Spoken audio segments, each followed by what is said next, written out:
Hence, it turned the field into a blizzard that looked like something out of a winter sports movie. It was Thursday night. The Cleveland Browns were playing at home. And let's just say, things were getting icy, and not just because of the weather. The Browns, sitting at a 2-8 record, were up against their AFC North rivals, the Pittsburgh Steelers. Now, no one expected a lot from Cleveland in this game. But boy, did they give their fans something to remember. In the most dramatic fashion, the Browns went ahead with a game-winning touchdown drive in the fourth quarter, clinching a stunning 24-19. He punched in the go-ahead touchdown with just 57 seconds remaining. The stadium erupted in cheers, with Browns fans, who had endured a tough season and endured the frigid conditions, celebrating as if they had won the Super Bowl. The Steelers looked flat in the first half. So, how did we get to this glorious moment for Cleveland? Well, let's just say the Pittsburgh Steelers didn't look like themselves early on. Coming off a huge win against the Baltimore Ravens, it was almost as if the Steelers were suffering from a bit of a post-victory hangover. The offense, usually humming along, managed to score only 3 points in the first half. Even their normally reliable kicker, Chris Boswell, had an off night, missing a kick wide right. And as if that wasn't enough, Pittsburgh's offensive line had no answer for Browns' defense before halftime. By the break, Cleveland was leading 10-3. Now, Cleveland's defense hasn't exactly been stellar this season. But man, they turned it up when it mattered most. Garrett's ferocity was a huge part of that. But the Browns' defensive unit as a whole dominated the trenches. In the third quarter, the Steelers faced a crucial 4th and 1, and Jaylen Warren was stuffed for a 1-yard loss. A few plays earlier, the Steelers had even inserted backup QB Justin Fields to run a 4th down play, and he too was stopped cold by the Browns, losing 2 yards in near whiteout conditions, with snowflakes swirling around like confetti in the wind. But this is where the Browns really started to find their rhythm. Early in the fourth quarter, Cleveland pushed the envelope on offense. With a big 4th and goal play, Winston scrambled into the end zone for a touchdown, then added a successful 2-point conversion, giving the Browns an 18-6 lead. At that moment, you'd think they had the game locked up, but as always, Pittsburgh wasn't ready to just roll over. Steelers rally in the fourth quarter. If you know anything about the Steelers, you know they're not the type to back down easily. As the snowflakes continued to blanket the field, Pittsburgh's offense managed to find some life. Enter Justin Fields, who connected on a huge 30-yard run down the sideline, the Steelers' first big play in quite some time. That got the Steelers' sideline buzzing. And after a couple of penalties by Cleveland, Pittsburgh managed to get on the scoreboard with a 3-yard touchdown from Warren. Now, the Steelers were only down 18-13. And suddenly, this game was far from over. Pittsburgh's defense, which has been one of their strong points all season, wasn't about to let Cleveland off the hook either. After a hit on Winston, Nick Herbig knocked the ball loose, and the Steelers recovered at the Browns' 27-yard line. Now, Pittsburgh had a golden opportunity to take the lead. They faced a 3rd and 6, and Wilson, with the snow falling hard, launched a pass to Calvin Austin III in the end zone. Austin hauled it in for a 23-yard touchdown. And just like that, Pittsburgh was ahead 19-18. However, they couldn't convert the 2-point try, and that left the door slightly ajar for Cleveland. The final nail-biting moments.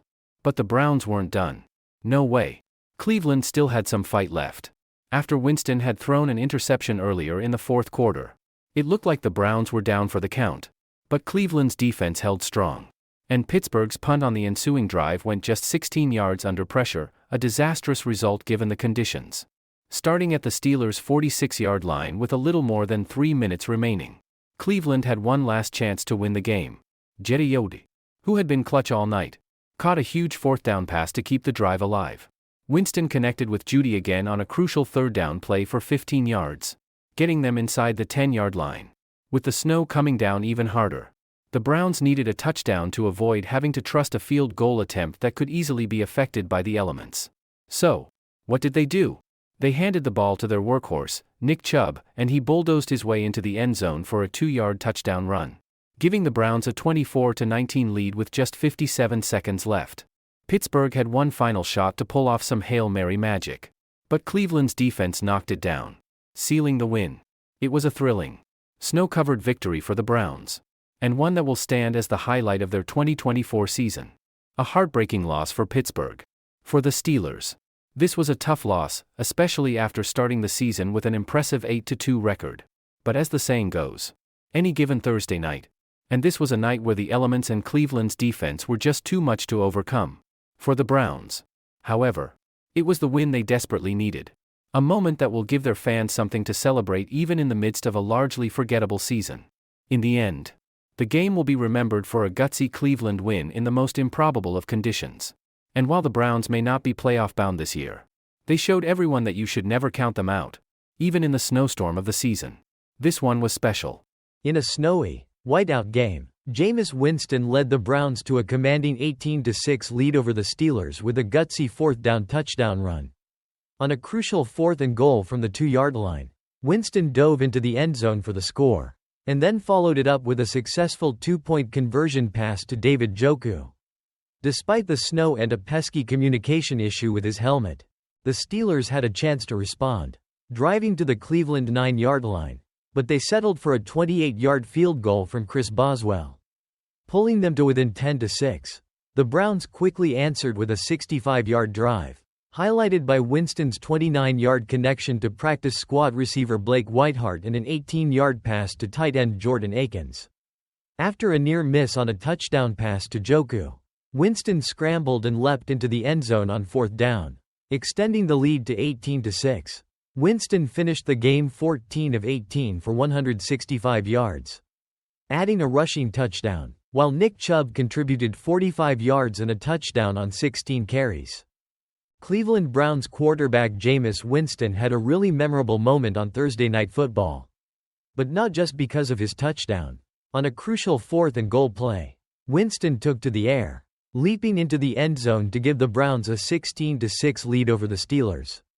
But things took a bizarre turn when Winston pointed to something sticking out of his helmet as the Browns prepared for a 2-point conversion. It turns out that when Winston hit the ground, the battery for his communication device popped right out of his helmet. Sideline reporter Kaylee Hartung explained that while Winston could still hear the play call, it definitely looked like he had a tech glitch.